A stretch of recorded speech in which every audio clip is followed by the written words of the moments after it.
Hi friends, నేను మీ భాస్కర్ మేకల. So మొత్తానికైతే ఎక్కువ లాగ్ చేయకుండా వీడియో అయితే చేస్తాను. అండ్ కొత్తగా చీఫ్ అయితే అయ్యారు అండ్ కిరాక్ సీత కొత్తగా చీఫ్ అయింది. సో ఈసారి ఓటింగ్ అనేది చాలా ఇంట్రెస్టింగ్గా ఉంది. అండ్ మనకు విన్నర్ని అండ్ ఈసారి సీజన్లో బిగ్ బాస్ సీజన్ 8కి విన్నర్ ఎవరవుతారబ్బా అనుకున్నాం కదా. సో అలాంటి దాంట్లో ఇంకొక కంటెస్టెంట్ యాడ్ అయ్యిందని చెప్పుకోవచ్చు. అండ్ ఆయన ఎవరో కాదు, నబిల్.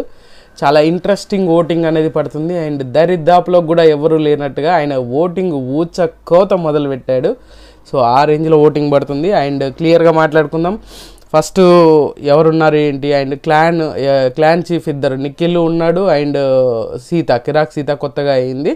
సో కిరాక్ సీతలో టీంలో ఎవరెవరు ఉన్నారంటే ఆదిత్య ఓం గారు ఉన్నారు అండ్ నబీల్ ఉన్నాడు, ప్రేరణ ఉంది అండ్ తర్వాత వచ్చేసరికి విష్ణుప్రియ, నైనిక విష్ణుప్రియ నిఖిల్ టీంలో ఉండేవాళ్ళు ఈ టీంలోకి షిఫ్ట్ అయ్యారనమాట. సో ఈ టీంలో ఉన్న నెక్స్ట్ నిఖిల్ టీంలోకి వచ్చేసరికి యష్మి ఉంది, సోనియా ఉంది అండ్ మణికంఠ, పృథ్వీ. సో ఇక్కడ నుంచి యష్మి అండ్ మణికంఠ అక్కడ షిఫ్ట్ అయ్యారు. సో మిగతా అంతా యాస్టీజ్గానే ఉంది. బట్ ఎలా ఉంటుంది ఏంటి, అండ్ నిఖిల్ని ఢీ కొట్టగలదా సీత అంటే చూడాలి. బట్ సీతకు కూడా మంచి కమ్యూనికేషన్ స్కిల్స్ ఉన్నాయి అండ్ కొంచెం ఏదన్నా ప్రాబ్లం అయినప్పుడు దాని గురించి స్టాండ్ తీసుకుని గట్టిగా మాట్లాడేంత ఉంది కాబట్టి బట్ బెటర్గా ఉంటుందేమో అని అనుకున్నాను. అబ్బాయి కంటే చాలా బెటర్గా ఉంటుందేమో అని అనుకుంటున్నాను నేనైతే. బట్ మీరేమనుకుంటున్నారు ఏంటో చూడండి. And fourth week first day voting ఎలా ఉంది ఏంటి అని అంటే చాలా ఇంట్రెస్టింగ్గా ఉంది. అండ్ ఈసారి మామూలుగా కాదు, నబిల్ ఓటింగ్ అనేది ఊచకోత మొదలు పెట్టాడు. ఆయన ఓటింగ్ అంతా ఇంత కాదు, నిన్న ఎపిసోడ్తో మొదలు పెడితే ఓ రేంజ్లో అయితే ఉంది. అండ్ 28% తోటి టాప్ పొజిషన్లో ఉన్నాడు మనోడైతే. సో ఈ రేంజ్ ఓటింగ్ ఏంది స్వామి, అసలు నిన్న ఎపిసోడ్ చూసినాక ఒక్కొక్కరు నబిల్ మీద ఎక్కడ లేని ఆ ఎఫెక్షను, ఎక్కడ లేని అంటే చాలా రోజుల తర్వాత ఒక బిగ్ బాస్కి మళ్ళీ ఒక కొత్త ఊపుని తీసుకొచ్చాడా నామినేషన్లో అనే రేంజ్లో క్రియేట్ అయిపోయింది అనమాట. అండ్ ప్రోమో ఒకటి బీభత్సం అన్న వైరల్ చేశాడు. అండ్ అదే రేంజ్లో ఈయన ఓటింగ్ కూడా 28% తోటి ఈయన టాప్ పొజిషన్లో ఉన్నాడు. అండ్ నబిల్కి సపరేట్ ఫ్యాన్ బేస్ అనేది ఉంది. అండ్ ఇంకొకటి ఏంటంటే గట్టిగా స్టాండ్ తీసుకుంటాడు, గట్టిగా వాయిస్ రేజ్ చేస్తాడు, ఎక్కడ ఏ విధంగా మాట్లాడాలో ఆ విధంగా మాట్లాడతాడు. అది జనాలకి బాగా కనెక్ట్ అయిపోతూ ఉంది అనమాట. సో అందుకే చెప్తున్నాను, నబిల్ ఈసారి ఒక విన్నింగ్ కంటెండర్ అని చెప్పుకోవచ్చు. విన్నింగ్ పొజిషన్లోకి వెళ్ళే కంటెండర్గా చెప్పుకోవాల్సిందైతే సో నబిల్కి ఆ క్యాపబిలిటీ ఉంది అని చెప్పేయచ్చు మనం. ఎందుకంటే 3 వీక్స్ అయిపోయి 4th వీక్లోకి వచ్చాము, అయినా కూడా ఇంకా క్లారిటీ రాలేదు అని అంటే మన కంటెస్టెంట్స్ ఏ రేంజ్లో ఉన్నారు.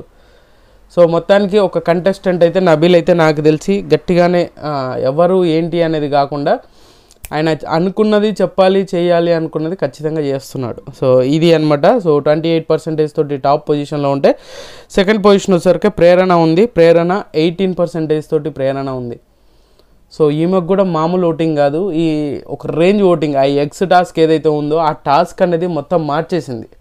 ప్రేరణ విషయం వచ్చేసరికి ప్రేరణకి, యష్మికి ఇది బాగా వర్కౌట్ అయిన అదనమాట. 18% తోటి ఈమె సెకండ్ పొజిషన్లో ఉంది. చాలా ఇంట్రెస్టింగ్ ఓటింగ్ కదా, చాలా ఇంట్రెస్టింగ్ అంటే చాలా ఇంట్రెస్టింగ్ ఓటింగ్. సో 18%. అసలు మణికంఠ ఉంటాడు అనుకున్నారు కదా అందరూ, అండ్ మణికంఠనే ఉంటున్నాడు సెకండ్ పొజిషన్. ఎప్పుడైనా కూడా అదే వాళ్ళే ఉంటున్నారు మ్యాక్సిమం. అలాంటి సిచ్యువేషన్ నుంచి మనోడైతే థర్డ్ ప్లేస్లోకి వచ్చాడు. ఈయన 18% తోటి సెకండ్ ప్లేస్లో ప్రేరణ ఉంటే థర్డ్ ప్లేస్ వచ్చేసరికి 16% అంటే 17% చేసుకోండి, 16 to 17 మధ్యలో పడుతుంది మణికంఠకి. సో మణికంఠకి ఎమోషనల్ డ్రామా మీదనే కాదు, ఇంకా ఎలివేషన్ వచ్చే డ్రామా చేస్తే బాగుంటుంది అండ్ ఎలివేషన్ వచ్చేలాగా ఆడితే బాగుంటుంది అని చెప్పేసి అని అనుకుంటున్నాను నేనైతే.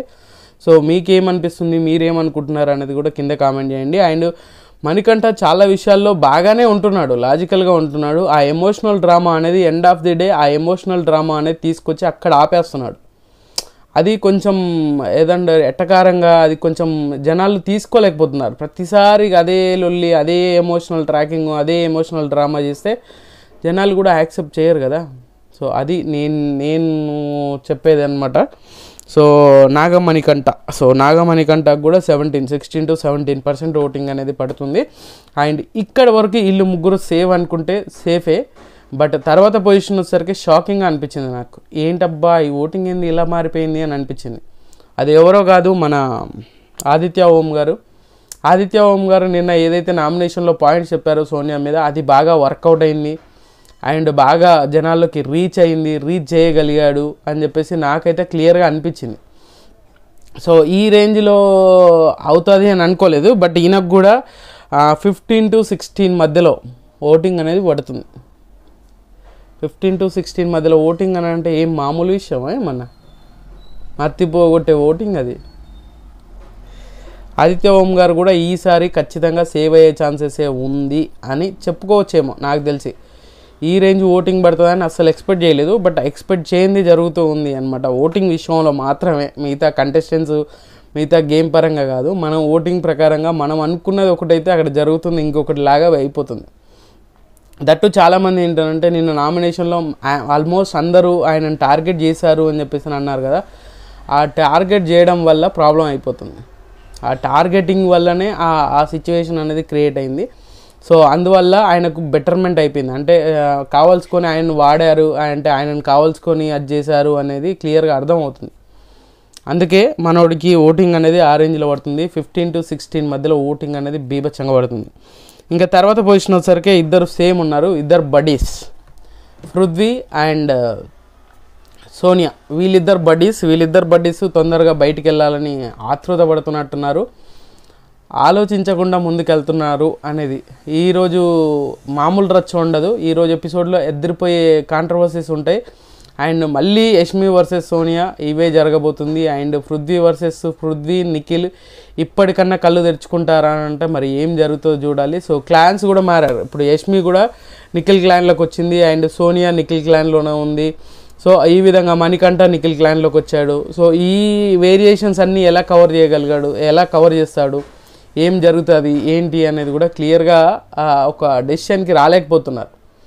సో ఇక్కడ ఏంటంటే 10% 10 to 11 మధ్యలో మన పృథ్వీకి ఓటింగ్ పడుతుంది, సోనియాకి 10% ఓటింగ్ అనేది పడుతుంది 9 to 10 మధ్యలో.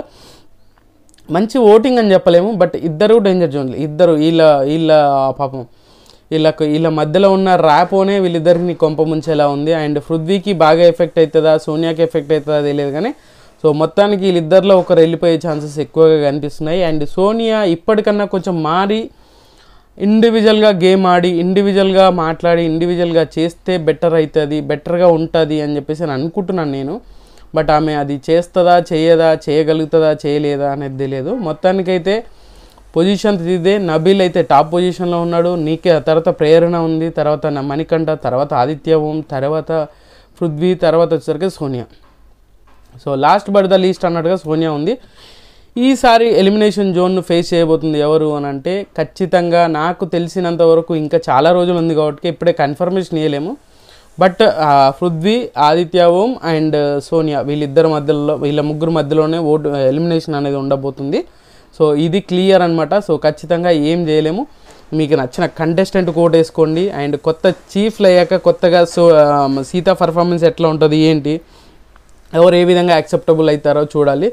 సో నాకు తెలిసినంత వరకు ఈ ఓటింగ్ ప్రకారంగానే చూసుకుంటే మాత్రం ఖచ్చితంగా పృథ్వీ, సోనియా, ఆదిత్య ఈ ముగ్గురిట్లలో ఒకరు అయ్యే ఛాన్సెస్ ఉంది. వాళ్ళ ముగ్గురు సేవ్. సో కాన్ఫిడెంట్గా చెప్పాలి అంటే సోనియా, పృథ్వీ వీళ్ళిద్దరి మధ్యలో ఎలిమినేషన్ జోన్ ఫేస్ చేయబోతున్నారంటే చెప్పలేము. సో ఖచ్చితంగా ఈ వీడియో మీకు నచ్చిందని కూడా నచ్చితే లైక్ చేయండి, షేర్ చేయండి, కామెంట్ చేయండి, సబ్స్క్రైబ్ చేయండి మర్చిపోద్దు. అండ్